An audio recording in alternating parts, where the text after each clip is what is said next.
عمران پرتاپ گڑھی لکھتے ہیں، یہ میری قوم کے حکمراں بھی سنیں، میری اجڑی ہوئی داستاں بھی سنیں۔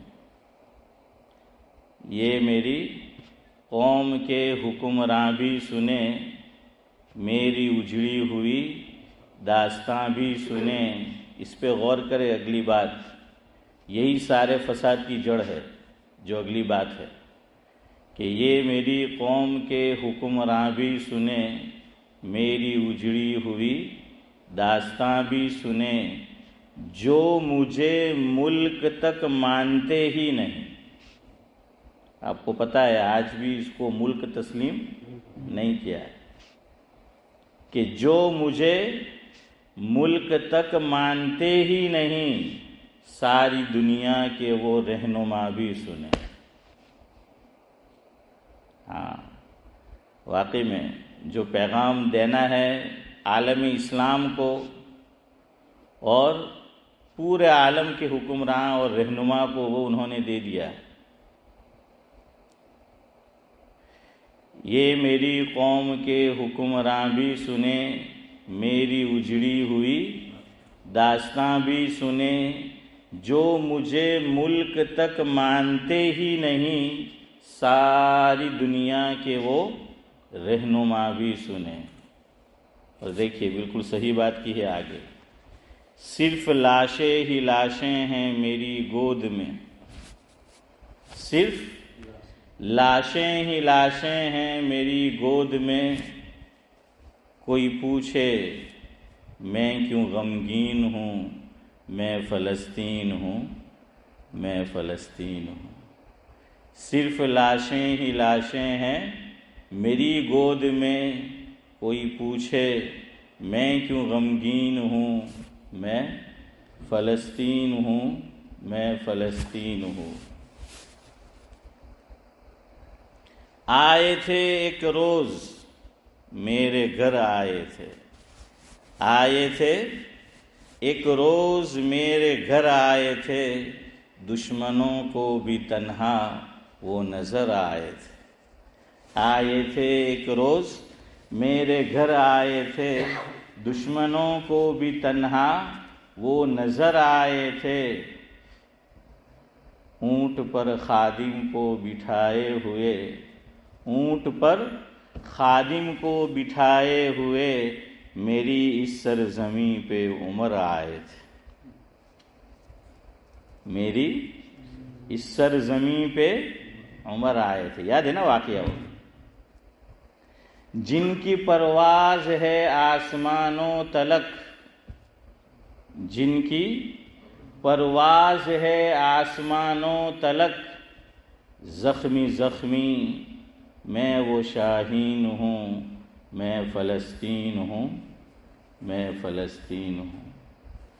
میرے دامن میں ایمان پلتا رہا، میرے دامن میں ایمان پلتا رہا، ریت پہ رب کا فرمان پلتا رہا، ریت پہ رب کا فرمان پلتا رہا، میرے بچے لڑے آخری سانس تک، میرے بچے لڑے آخری سانس تلک، اور سینوں میں قرآن پلتا رہا، اور سینوں میں قرآن پلتا رہا۔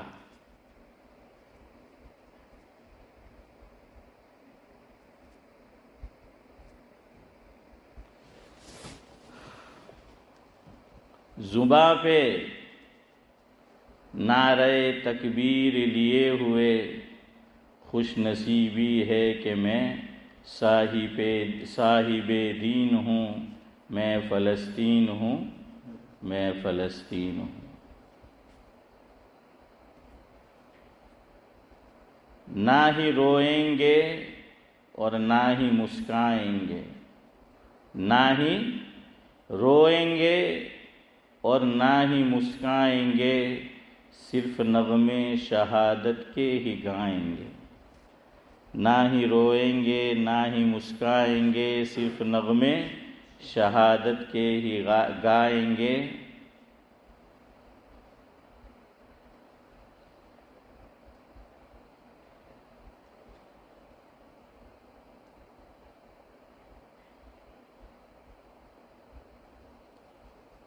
مسجد اقصی کو بچانے کو تو مسجد اقصی کو بچانے کو تو میرے بچے ابابیل بن جائیں ہیں، میرے بچے ابابیل بن جائیں گے۔ جو ستم ڈھا رہے ہیں ابراہا کی طرح، آخری مصرع، جو ستم یعنی ظلم، جو ستم ڈھا رہے ہیں ابراہا کی طرح، میں ان کی خاطر سامان توہین ہوں۔ یہی تو ہے سچائی، میں ان کی خاطر سامان توہین ہوں، میں فلسطین ہوں، میں فلسطین ہوں۔ یہ میری قوم کے حکمراں بھی سنیں، میری اجڑی ہوئی داستاں بھی سنیں، جو مجھے ملک تک مانتے ہی نہیں، ساری دنیا کے وہ رہنما بھی سنیں، صرف لاشیں ہی لاشیں ہیں میری گود میں، کوئی پوچھے میں کیوں غمگین ہوں، میں فلسطین ہوں، میں فلسطین ہوں۔ دیکھیں، میں آج جو گفتگو آپ کے سامنے کروں گا، یہ اس لیے نہیں کہ وہ ان الذین آمنوا ہے تو ہم ان کی فیور کر رہے ہیں، نہیں۔ اور اللہ کے نبی صلی اللہ علیہ وسلم کا ایک ارشاد پہلے آپ کو سناتا ہوں جو بخاری شریف میں موجود ہے، جس میں حضور نے مجھے اور آپ کو تعلیم دی، اس میں کوئی فرق نہیں کیا ہے کہ وہ مسلمان ہو، نہیں۔ ایک پیغام، ایک سندیش، ایک میسیج اللہ کے نبی صلی اللہ علیہ وسلم نے مجھے اور آپ کو دیا کہ ہمارا کیا فرض بنتا ہے، ہمیں کیا رول ادا کرنا چاہیے جب مقابلہ ظالم اور مظلوم میں ہو۔ یہ نہیں ہے کہ یہ فلاں دین، یہ فلاں دھرم، نہیں۔ ایک طرف ظالم اور دوسری طرف مظلوم۔ اللہ کے نبی صلی اللہ علیہ وسلم نے اس پلڑے میں تولا اور ناپا ہے اور مجھے اور آپ کو بتایا ہے کہ ظالم اور مظلوم، جب دنیا میں ایسا ہو رہا ہو کہ ظالم ظلم کر رہے ہو، مظلوم بیچارے ستائے جا رہے ہو، تو مجھے اور آپ کو کیا رول ادا کرنا چاہیے؟ سنیے بخاری شریف کی روایت۔ عن انس رضی اللہ تعالی عنہ ان رسول اللہ صلی اللہ علیہ وسلم قال انصر اخاک ظالما او مظلوما۔ حضور نے فرمایا انصر اخاک ظالما او مظلوما۔ مفہوم یہ ہے کہ مدد کرو اپنے بھائی کی، چاہے وہ ظالم ہو یا مظلوم ہو، کوئی بھی ہو، ظالم ہو یا مظلوم ہو، فرمایا مدد کرو دونوں کی۔ اب تعجب ہوا صحابہ کرام کو کہ بھئی مظلوم کی مدد کرنا یہ تو سمجھ میں آنے والی بات ہے، ظالم کی مدد کرنا یہ بات تو سمجھ نہیں آتی۔ اور حضور یہاں فرما رہے ہیں کہ انصر اخاک ظالما او مظلوما، کہ ظالم کی بھی مدد کرو اور مظلوم کی بھی مدد کرو۔ حضرت انس رضی اللہ تعالیٰ عنہ فرماتے ہیں کہ فقال رجل یا رسول اللہ صلی اللہ علیہ وسلم، مجلس میں حضور اکرم صلی اللہ علیہ وسلم نے جب یہ بات بیان فرمائی تو ایک شخص نے، ایک صحابی نے، صحابی رسول نے بڑے ادب سے حضرت سے سوال کیا۔ فقال رجل یا رسول اللہ انصره اذا اخاك مظلوما افرأيت اذا كان ظالما كيف انصره۔ کہ اللہ کے نبی صلی اللہ علیہ وسلم مظلوم کی مدد کرنا، یہ تو ہم سمجھ گئے کہ مظلوم کی مدد کرنی چاہیے، مظلوم کی مدد کرنا، یہ تو ہماری سمجھ میں بات آ گئی۔ ارأیت اذا کان ظالما کیف انصرہ، لیکن آپ یہ فرما رہے ہیں کہ ظالم کی بھی مدد کرو، یہ کیسے ہو سکتا ہے؟ یہ بات سمجھ میں نہیں آئی، یہ کیسے ہو سکتا ہے؟ ہم کیسے ظالم کی مدد کریں؟ فقال تحجزه او تمنعه من الظلم فإن ذلك نصره او كما قال علیہ الصلاة والسلام، رواہ البخاری۔ تو حضور نے صلی اللہ علیہ وسلم جواب میں یہ فرمایا کہ ظالم کو ظلم سے روک دینا، اور ایک اور روایت میں حضور نے فرمایا کہ اس کا ہاتھ پکڑ لینا۔ کس کا؟ ظالم کا۔ تو ظالم کو ظلم سے روک لینا، اس کا ہاتھ پکڑ لینا کہ وہ ظلم نہ کرے، یہ ظالم کی مدد کرنا ہے۔ یہ کس کی مدد کرنا ہے؟ ظالم کی، کہ ظالم کا ہاتھ پکڑو کہ وہ مظلوم پر ظلم نہ کر سکے۔ اب دیکھیے، ہاتھ پکڑنے کا معنی، روکنے کا معنی، منع کرنے کا معنی، اس میں اب وسعت ہے۔ ایک درجہ تو یہ ہے کہ ہمارے سامنے لڑائی ہو رہی ہے، دو آدمی، اور ہمیں اس پہ قدرت ہے، ہم نے جا کر اس کا ہاتھ کیا کر لیا؟ ظالم کا پکڑ لیا۔ یہ ہم کر سکتے ہیں بعض مرتبہ، لیکن ہر مرتبہ نہیں کر سکتے۔ جو کھیل کھیلا جا رہا ہے ظلم کا، اور آپ جانتے ہیں میں کہاں کی بات کر رہا ہوں، تو ایک جماعت ظالم ہے اور ایک جماعت مظلوم ہے، اور دنیا اسے جانتی ہے۔ جو ظالم کا ساتھ دے رہے ہیں ان کا ضمیر ان کو ساتھ نہیں دے رہا، وہ بے چین ہے اندر سے۔ ہاں، ان کی زبان سے تو نکل رہا ہے جس کا سپورٹ نہیں کرنا چاہیے، اس کے سپورٹ میں گفتگو اور بات، لیکن ان کا ضمیر ان کا ساتھ نہیں دے رہا۔ اور یہ دیکھیے، اگر فطرت اللہ تعالیٰ نے، میں ایمان کی بات نہیں کر رہا، چاہے ایمان والا ہو اور کوئی بیچارہ ایمان کی دولت سے محروم ہو، اگر فطرت مری نہیں ہے، کوئی بھی مذہب کا آدمی ہوگا وہ ظالم کو اور ظلم کو پسند نہیں کرے گا۔ کوئی بھی ہو، کسی مذہب کا ہو، وہ نہیں پسند کرے گا۔ یہ اللہ نے انسان کی فطرت میں یہ بات رکھ دی ہے۔ ہاں، اس فطرت کو کسی نے مار ڈالا ہو، اس پہ عصبیت کا رنگ چڑھ گیا ہو، دشمنی کا رنگ اس پہ چڑھ گیا ہو تو الگ بات ہے، ورنہ کوئی ظالم کا ساتھ نہیں دیتا۔ دنیا میں یہ جو حکومت، یہ جو کورٹیں بنی ہوئی ہے، یہ جو کورٹیں بنی ہوئی ہیں، اور دیکھیے کورٹ بھی ایک پہرے لوور کورٹ ہوتی ہے، اس کے اوپر ہائی کورٹ ہوتی ہے، ہائی کورٹ سے اوپر سپریم کورٹ ہوتی ہے۔ کیوں؟ اسی لیے کہ انصاف مظلوم کو ملے، کسی پہ ظلم نہ ہو۔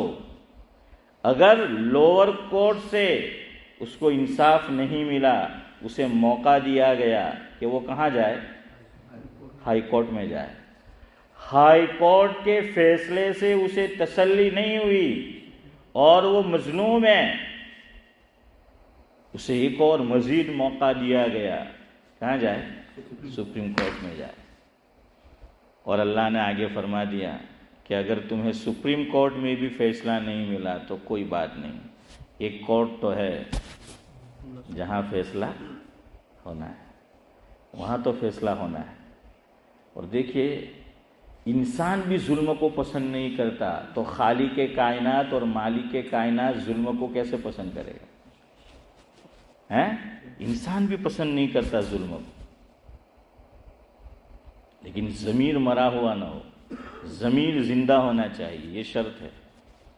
اسی لیے روایت کا مفہوم ہے، اللہ کے نبی صلی اللہ علیہ وسلم نے فرمایا ایک بے سینگ والی بکری کو سینگ والی بکری نے مارا ہوگا، چونکہ اس کے پاس سینگ نہیں ہے، وہ بے سینگ ہے اور سامنے سینگ والی بکری ہے، اس پہ ظلم ہوا۔ اور آپ جانتے ہیں جنت اور جہنم یہ صرف انسانوں کے لیے اور جنات اور شیاطین کے لیے، ہاں کچھ استثناءات ہے کہ جنت میں بھیجے جائیں گے، ورنہ یہ کس کے لیے جنت اور جہنم؟ وما خلقت الجن والانس الا لیعبدون، دونوں کو اس مقصد کے لیے پیدا کیا گیا، تو وہ جنات اور انسانوں کے لیے۔ لیکن اللہ تعالیٰ کو انصاف بتانا ہے، ظلم اللہ کی بارگاہ میں کتنی ناپسند اور مکروہ چیز ہے یہ بتانا ہے۔ تو اللہ تعالیٰ کل قیامت کے دن اللہ کے نبی صلی اللہ علیہ وسلم نے فرمایا مفہوم یہ ہے بے سینگ والی بکری کو اللہ تعالیٰ سینگ عطا فرمائیں گے، اور جس سینگ والی بکری نے اس پہ ظلم کیا ہوگا کہا جائے گا کہ تو اپنا بدلہ لے لے، اور بعد میں دونوں کو کیا کر دیا جائے گا؟ مٹی کر دیا جائے گا۔ حالانکہ پہلے سے ہی مٹی کر دیا جاتا تو کوئی بات نہیں تھی، لیکن اللہ تعالیٰ کو انصاف بتانا تھا۔ انشاءاللہ ان مظلومین کو بھی انصاف ملے گا، جن کی ضمیر کی آوازیں ابھی زباں تک نہیں آ رہی ہے وہ بھی آئے گی انشاءاللہ، ہاں مظلوموں کو انصاف مل کر رہے گا۔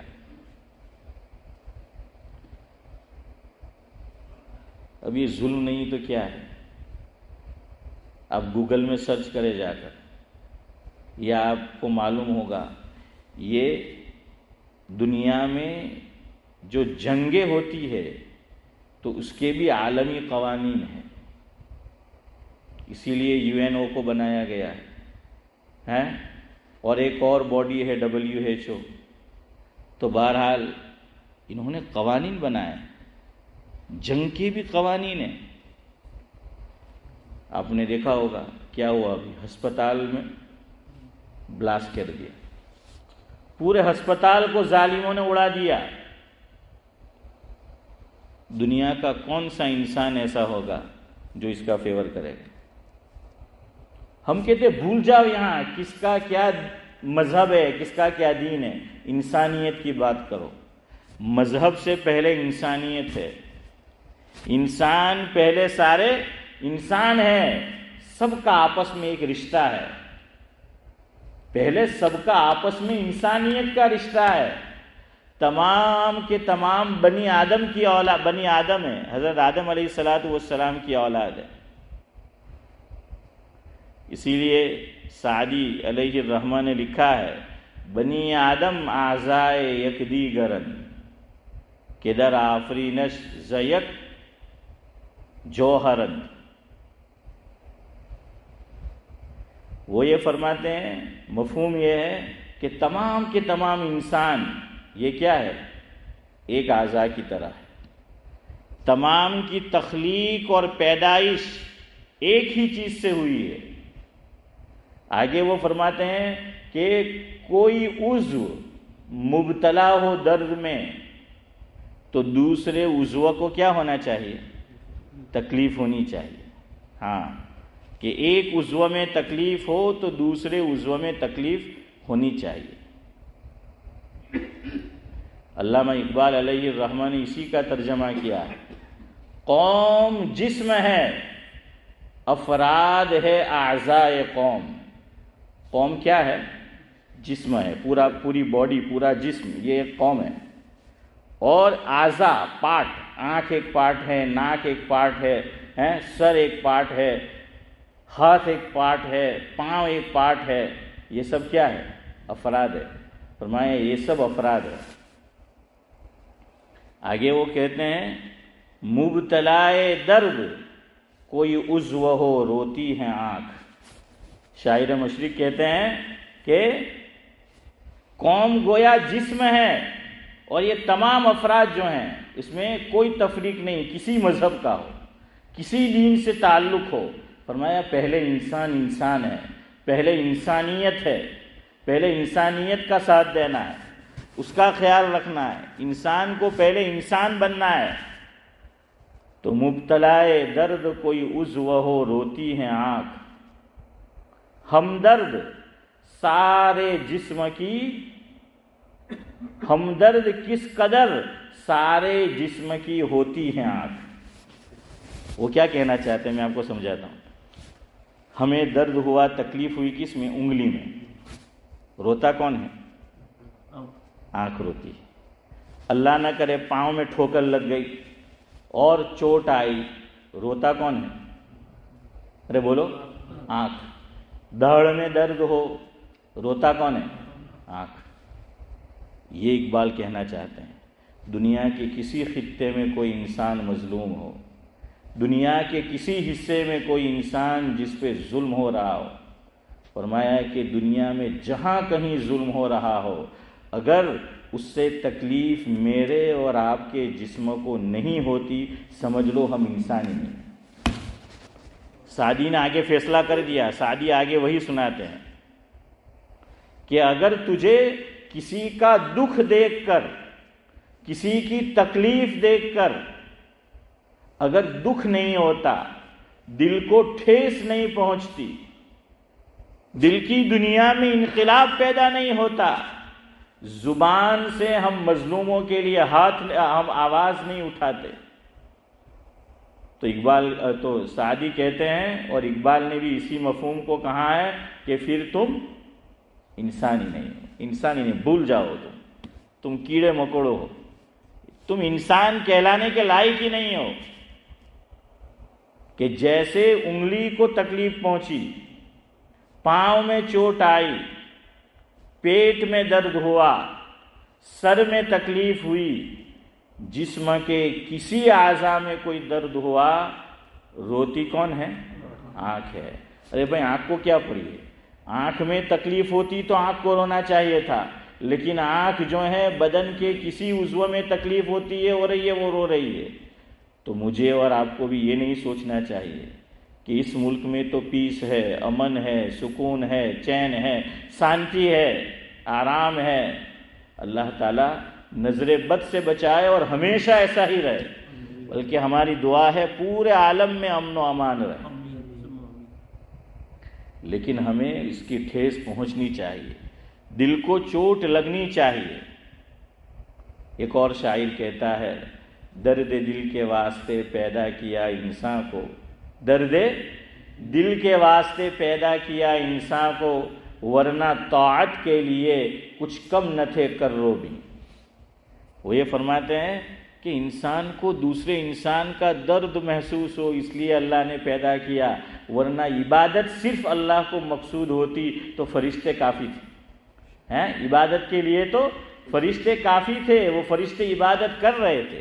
اس کا مطلب یہ بھی نہیں کہ عبادت کی اہمیت کو گھٹانا ہے، نہیں، لیکن صرف عبادت ہی عبادت ایسا نہیں ہے، بلکہ انسان کو درد دل کے واسطے پیدا کیا ہے، چوٹ ہمارے دل کو لگنی چاہیے۔ یعنی ایسے مناظر میں نے بھی یوٹیوب پر دیکھے، میں تو نہیں دیکھ سکا، یعنی دیکھ نہیں سکا، میں اللہ کے گھر میں بیٹھ کے آپ کو کہہ رہا ہوں، میں رونے لگا وہ دیکھ کر۔ اور کون سا ایسا انسان ہوگا کہ جو دیکھ کر نہیں روئے گا؟ یعنی اتنا ظلم کہ مریضوں کا خیال نہیں رکھا گیا۔ میں آپ کو بتا رہا تھا کہ جنگ کے بھی قوانین بنائے ہیں پوری دنیا نے، تو اس میں ایک قانون یہ ہے جو جنگ کے قانون کہ ہسپتال کو ختم نہیں کیا جائے گا، بمباری ہسپتال میں نہیں کی جائے گی، یہ قانون میں۔ اور کوئی قانون کی خلاف ورزی کرے تو آپ جانتے ہیں پھر کیا اقدام ہونا چاہیے۔ لیکن دیکھ لیجیے آپ کیا ہو رہا ہے، 500 آدمی تقریباً لقمہ اجل بن گئے ہیں، اور بغیر کسی وارننگ کے آپ ایسا کر بھی نہیں سکتے۔ یہ بھی قانون ہے دنیا عالمی قانون کہ آپ کسی کا پانی بند نہیں کر سکتے، آپ خوراک بند نہیں کر سکتے، آپ بجلی بند نہیں کر سکتے، سامان کوئی بھیج رہا ہو مظلومین کے لیے آپ ان کا راستہ نہیں روک سکتے۔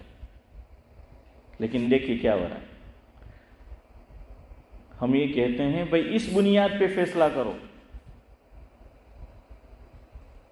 اگر کوئی واقع میں دوسری طرف بھی ظالم ہے ہم کہتے ہیں پکڑو اسے، لیکن نشانہ مظلوموں کو بنانا، بے گناہوں کو بنانا، دنیا کا کوئی مذہب، کوئی قانون اس کی اجازت نہیں دیتا کہ چھوٹے بچوں کو شہید کیا جائے، بوڑھوں کو موت کے گھاٹ اتار دیا جائے. کوئی قانون اس کی اجازت نہیں دیتا. آپ دیکھیے چھوٹے چھوٹے بچے بیچارے، اور سب کے گھر اجاڑ دیے گئے، تباہ و برباد جو ہیں وہ علاقہ پورے کا پورا کر دیا گیا.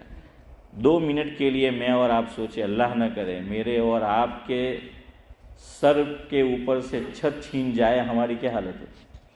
ذرا کبھی اس زاویے سے بھی سوچا کریں. صرف یہ مناظر نہ دیکھے، صرف پڑھ کر آگے نہ چلے جائے. جو ان پہ بیت رہی ہے کچھ دیر، اللہ مجھے پہلے توفیق دے، ہم سب کو توفیق دے، ہم سوچے کہ اللہ نہ کرے اگر ان کی جگہ ہم ہوتے تو کیا حالت ہوتی.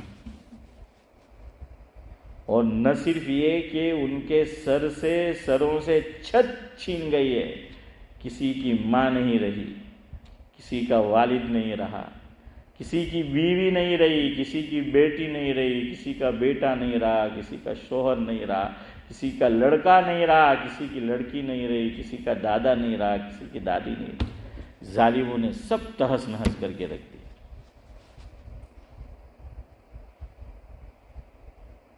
سب یہ چیزیں آپ سب جانتے ہیں، سب کیوں ہو رہا ہے، کیسے ہو رہا ہے، آپ سب جانتے ہیں. اس لیے مجھے وہ تفصیل میں نہیں جانا ہے، آپ میرے سے زیادہ جانتے ہیں سب کچھ. میں صرف آپ کو یہ بتانا چاہتا ہوں کم از کم، اور صرف آج کے لیے نہیں کہہ رہا ہوں، جب تک میرے اور آپ کے بدن میں آخری سانس ہے، کوئی قوم ہو دنیا میں اور وہ مظلوم ہو، ہمیں آقا کی اور شریعت کی تعلیم یہ ہمیں اس کا ساتھ دینا ہے. ہم یہ نہیں دیکھیں گے کہ وہ دوسرے مذہب والا ہے، نہیں، یہ نہیں دیکھیں گے. مظلوم کا ساتھ دینا ہے. کس کا ساتھ دینا ہے؟ مظلوم کا جو ہے وہ ساتھ دینا ہے، ظالم کا ساتھ نہیں دینا ہے. اور حضور نے یہی کہا کہ آپ ظالم کو بھی روکیں. اب آج کا جو دور ہے آپ جانتے ہیں کس طرح روک سکتے ہیں. اس کے لیے ایک طریقہ ہے پروٹیسٹ کرنا، احتجاج کرنا. یہاں بھی ہوگا، آپ کو پتہ ہے، جانتے ہیں. اللہ توفیق دے وقت ہو تو اس میں شریک ہو.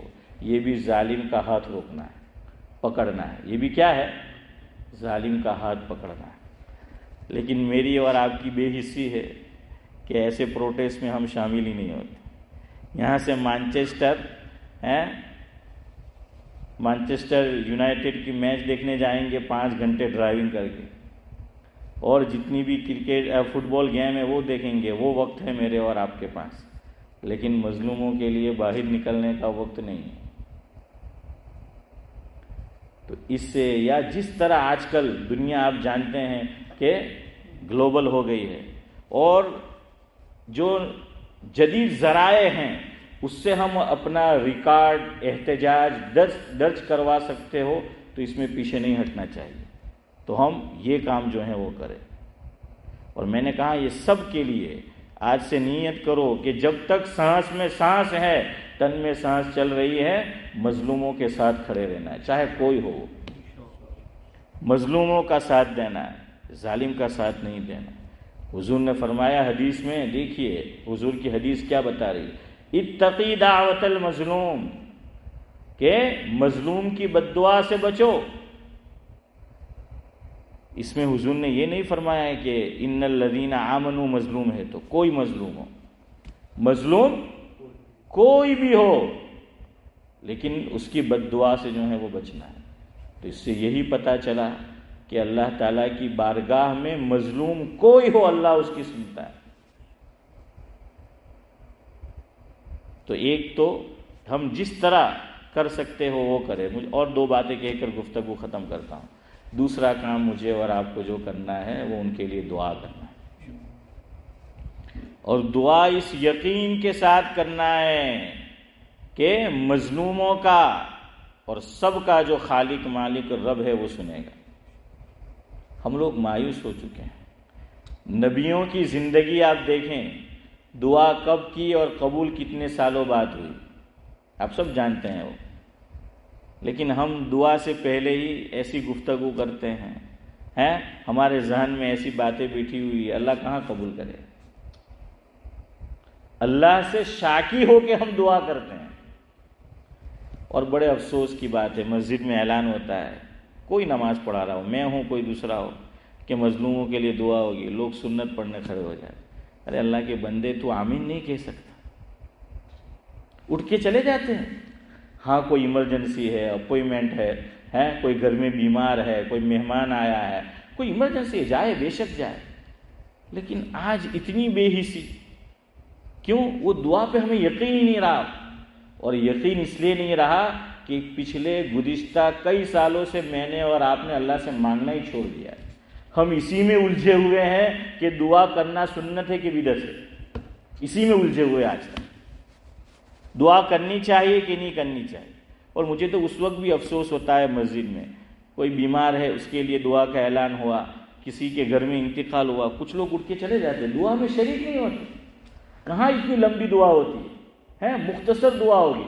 ارے ذرا سوچے، میرے گھر میں کوئی بیمار ہو، میرا اپنا کوئی بیمار ہو، اور اس کے لیے دعا ہوگی، تو میرا دل نہیں چاہے گا کہ ہر ایک آمین کہے، ہر ایک بیٹھے۔ ہم کہاں جا رہے ہیں؟ یعنی چڑ ہے دعا سے کہ نہیں، دعا نماز کے بعد نہیں مانگنی ہے۔ کوئی ایک فتویٰ آپ دارالافتاء سے لے کر آئے کہ جو ناجائز کہتا ہو کلی طور پر، کہ ہماری مسجد میں ہوتا ہے، میں دیکھتا ہوں، بڑا افسوس ہوتا ہے۔ انتقال ہو گیا، اس کے گھر کا ایک فرد چلا گیا ہے، وہ آپ سے دعا کرا رہا ہے کہ یار آمین کہو، جتنی زیادہ آمین ہوگی اللہ تعالیٰ اتنا ہی جلدی جو ہے وہ رحیم ہوگا، کریم ہوگا، رحم فرمائے گا۔ تو میری آپ سے یہ گزارش ہے، جب بھی بیمار کے لیے دعا ہو، کوئی ایسا حادثہ ہو، کوئی انتقال ہو، اللہ کے بندے بیٹھ جاؤ، ہاتھ اٹھا لو بارگاہ الہی میں۔ آج ہم کسی کے لیے اٹھائیں گے، کل ہمارے لیے کوئی اٹھائے گا۔ آج ہم کسی کے اپنوں کے لیے اٹھائیں گے، کل کوئی ہمارے اپنوں کے لیے اٹھائے گا۔ تو اس لیے فلسطین کے لیے، مظلوموں کے لیے بھی دعا کرو۔ اور دعا ہم نے یہ سمجھ لیا ہے کہ دعا کا مطلب اجتماعی دعا نہیں، یہ بھی ایک غلط فہمی ہے کہ ہم تنہائی میں دعا نہیں کرتے، ہم اکیلے دعا نہیں کرتے۔ ہم یہ سمجھتے دعا کا مطلب تو یہ کہ امام صاحب جہری دعا کرائیں گے، زور سے دعا کرائیں گے، نہیں۔ آدمی کو درد ہو تو وہ تنہائی میں دعا کرے گا، وقت نہیں ہے۔ میں آپ کو ایک قصہ سنا تھا ماضی قریب کا، حضرت جی مولانا الیاس صاحب رحمۃ اللہ علیہ کا، انشاءاللہ سناؤں گا کبھی آپ کو، کہ کیسا درد تھا ہمارے بڑوں میں، کہ وہ نام لے کر دوپہر نیند ان کو نہیں آتی تھی، وہ جو ہے اٹھ کر دعا کرتے تھے، اور اللہ تعالیٰ اس دعا کا ثمرہ بھی ظاہر فرمایا۔ انشاءاللہ کبھی آپ کو سناؤں گا۔ تو ایک تو بھائی دعا کرے، اجتماعی دعا ہو، اس میں بھی شریک ہو، اللہ تعالیٰ سے یقین رکھے کہ انشاءاللہ اللہ تعالیٰ مظلوموں کے ساتھ انصاف کرے گا، اور ظالموں کے حق میں ہدایت ہو، اللہ جلد ان کو ہدایت عطا فرمائے، ورنہ اللہ جو مناسب سمجھتا ہے، اللہ بس تو مظلوموں کی مدد فرما۔ اور مظلوم سے یہاں میری مراد یہ نہیں ہے کوئی خاص مذہب، کوئی خاص دین، یاد رکھو، کوئی مظلوم ہو دنیا میں، اس کے لیے آواز اٹھانا ہے، اس کے لیے جو ہے وہ دعا کرنا ہے کہ اللہ تعالیٰ ظلم سے اور ظالمین سے ان کی حفاظت فرمائے۔ نمبر 2، مالی مدد ہم جتنی بھی کر سکتے ہو۔ ہمارے ایک بزرگ نے اتنا اچھا جملہ لکھا، اسی پہ گفتگو ختم کرنا ہوں۔ پھر قنوت نازلہ، وہ بھی فجر میں پڑھی جاتی ہے، اس میں بھی آمین کہنا ہے سب کو۔ میں دیکھتا ہوں ہمارے یہاں 3-4 بندوں کی آمین سنائی دیتی ہے، آہستہ کہو، زیادہ زور سے نہیں، لیکن آمین کہو۔ تو یہ جو قنوت نازلہ پڑھی جاتی ہے، کیوں پڑھی جاتی ہے، قنوت کا کیا معنی، نازلہ کا کیا معنی، انشاءاللہ وہ بھی جو ہے آپ کو بتائیں گے۔ تو اس میں ایک یاد رکھو کہ آمین کہا کرو، اس کے اندر آمین کہو۔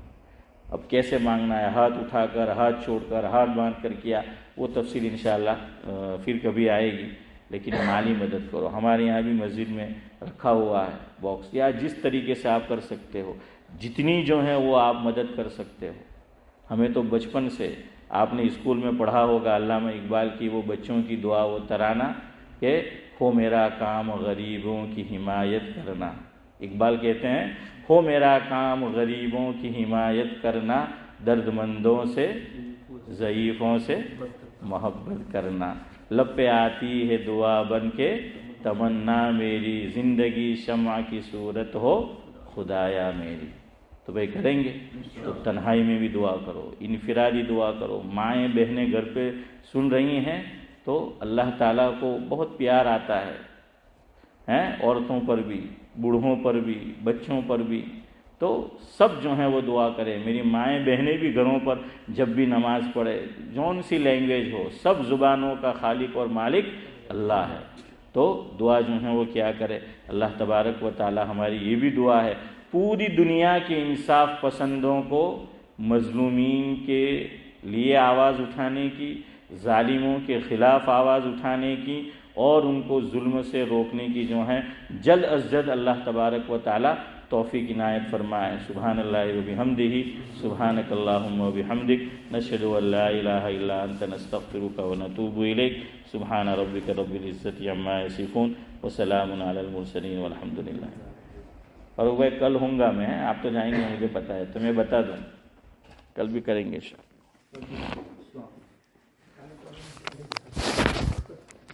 جی تو ہوں گے نا کچھ حضرات.